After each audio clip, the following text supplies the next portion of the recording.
So look at Anthony Ryder from South Lyon, Michigan, recently selected as the Lions 2020 Fan of the Year. He has a passion about sports broadcasting.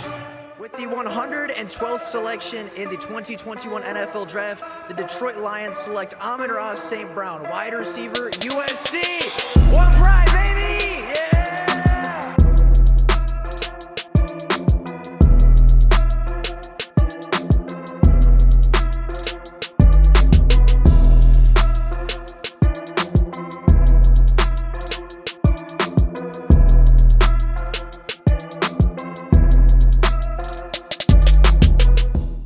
What is going on, everybody? Welcome back to another Detroit Lions video. The Detroit Lions and the Green Bay Packers are set to meet on Thursday night to battle for sole lead of the NFC North division race. However, unfortunately for both teams, they are both very heavily injury riddled. Both teams have suffered major injuries through the first 3 weeks of the NFL season, and I would even go to argue that these are two of the most, if not the top two teams in terms of injuries this season. Now, one team is getting a little bit healthier, but one team is continuing to spiral down the injury rabbit hole. And today, we're going to take a look at the practice reports over the last couple of days. We're going to take a look at who's likely to play, who's probable to play, who's possible to play, and who is likely going to miss week 4 of the NFL season for both teams. So starting off with the Detroit Lions, their injury report is long, and this does not include the players placed on injured reserve a few days ago. Their injury report for this week looks like Matt Nelson, the tackle, Taylor Decker, the tackle, Halapaloe Vaitai, the starting right guard, Jason Kaminda,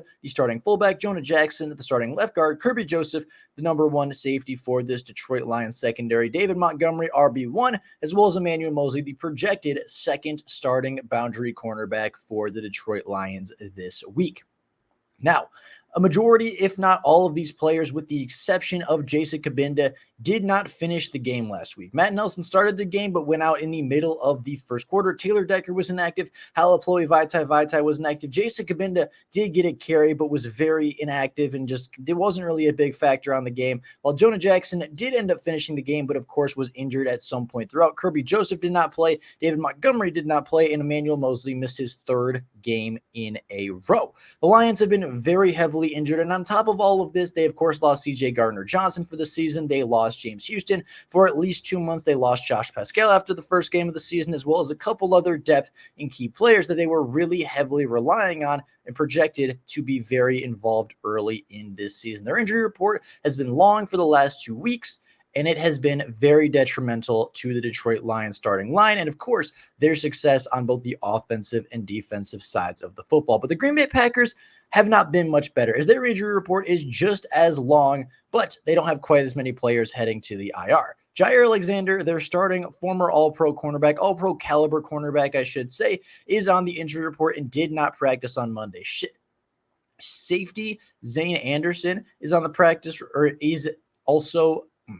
Safety Zane Anderson is on the injury report, as is David Bakhtiari. However, it is worthy of note that David Bakhtiari is noted as a non-injury related break. He is essentially out there. And what it says on the Packers injury report on the Packers website and from Packers reporters is veteran rest / knee injury. So I'm not really sure how much of it is the knee injury and how much of it is veteran rest, but that is part of it as well. It is not fully an injury. It is at least a majority, at least worthy of note, that it is mostly a non-injury related rest period for David Bakhtiari. So he is very likely, if not possible, to play in this game. Devondre Campbell injured his ankle versus the New Orleans Saints last week and did not practice on Monday. He is officially questionable for Thursday night's game. Rashawn Gary is on the practice report for the 4th week in a row. However, he did play last week and was very, very impactful. Elton Jenkins and Aaron Jones are two big-time playmakers for the Green Bay Packers that are not in practice, that are on the practice report this week. Offensive lineman Zach Tom, cornerback Carrington Valentine, as well as wide receiver Christian Watson were also limited or not at practice. Now, taking a look at the limited players, the Lions had quite a few players limited in practice, guys that were playing, guys that were going through walkthroughs, but were not fully healthy and certainly were not guaranteed to play in this week's game. Those players are Jason Kabinda, Taylor Decker, the starting left tackle, Jonah Jackson, the starting left guard, Kirby Joseph, the number one safety and Packers fans' worst nightmare, David Montgomery, the team's RB1, as well as Emmanuel Moseley, this team's cornerback 2, while both Rashawn Gary and Aaron Jones were limited in practice for the Green Bay Packers. I would expect most, if not all of these players to play in this week's contest, and all of them are pushing and looking even probable to play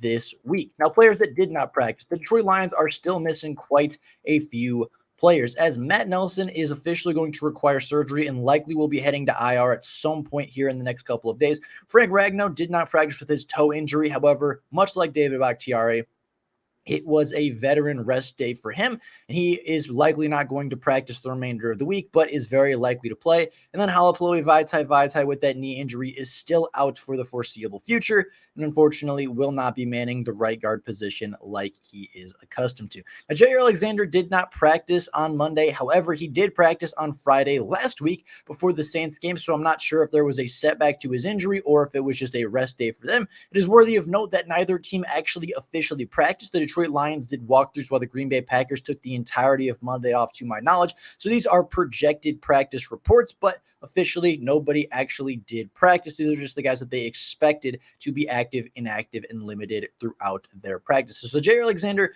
was limited on Friday before the Saints game, and it is very possible that just because he did not practice on Monday doesn't mean he won't be active for the game this week. Anderson did not practice. Devondre Campbell did not practice, as his ankle injury has kept him out of practice since it occurred on Sunday afternoon. Elton Jenkins,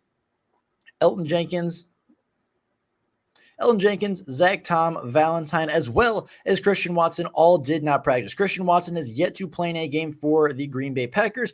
For a wide receiver that Green Bay Packers fans claim is their alpha number one wide receiver, he has yet to see the field for the Green Bay Packers in 2023. Now, as I said, there are a couple players that are likely to play. David Montgomery, I would expect to go. He had a thigh contusion in week 2 versus the Seattle Seahawks, ended up missing, although he was doubtful and not officially out until a game time decision. David Montgomery did miss week 3 versus the Atlanta Falcons, but is likely to return in week 4 versus the Green Bay Packers. They saved a lot of their players that probably could have come back in week 3 for this big time division matchup. They wanted guys to be clean. They wanted guys to be healthy, and they wanted to give as much extra rest as possible for their guys to be as fresh as possible going into Lambeau. David Montgomery is likely to return. Taylor Decker said if he can help it, he is going to return, even if he has to fight through the pain. Kirby Joseph seems to be on the right track to return as well, as according to Dan Campbell at his press conferences today, as well as Jonah Jackson, who has been on the injury report many a time over the last couple of years and continues to play through small and minor injuries for the betterment of the team. Rashawn Gary, as I said, was on the injury report the last couple of weeks as well, still officially recovering from that ACL to my knowledge, but has been playing on a limited snap count, and that snap count has only been growing over the last couple of weeks. Rashawn Gary had 3 sacks last week versus the New Orleans Saints and was really, really impactful. He's going to be rushing off the right side, so it's very imperative that Taylor Decker returns to left tackle so that Penei Sewell can return to right tackle. And then you have Aaron Jones, who also missed the last 2 weeks of Green Bay Packers play, but is limited in practice on Monday and is likely to return in week 4 for the division matchup versus the Detroit Lions. And these players, I wouldn't say are likely to play, but they are certainly possible to play. And we've talked about them a little bit. Jason Cabinda, the fullback, likely won't have the biggest impact, but as a blocker, he is pretty solid, and you could see him on the field. And then free agent prize Emmanuel Moseley has missed the first 3 games of the NFL season. The Lions chose not to place him on IR. They chose to remove him from the PUP list right before roster cutdowns, meaning they expected him to be back sooner rather than later.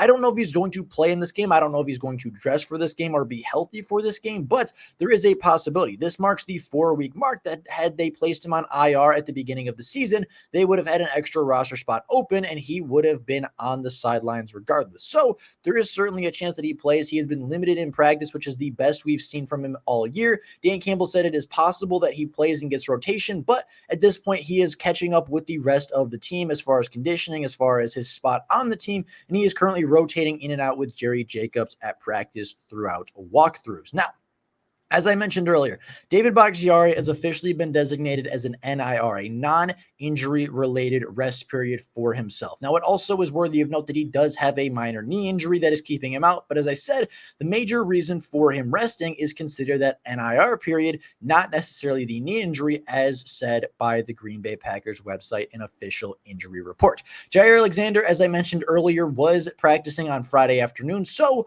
either there was a major setback in his recovery or they just chose to put him as a did not practice, despite actually nobody practicing in on Monday for the Green Bay Packers. So it is very possible that he ends up playing, but it is not very likely that he ends up playing.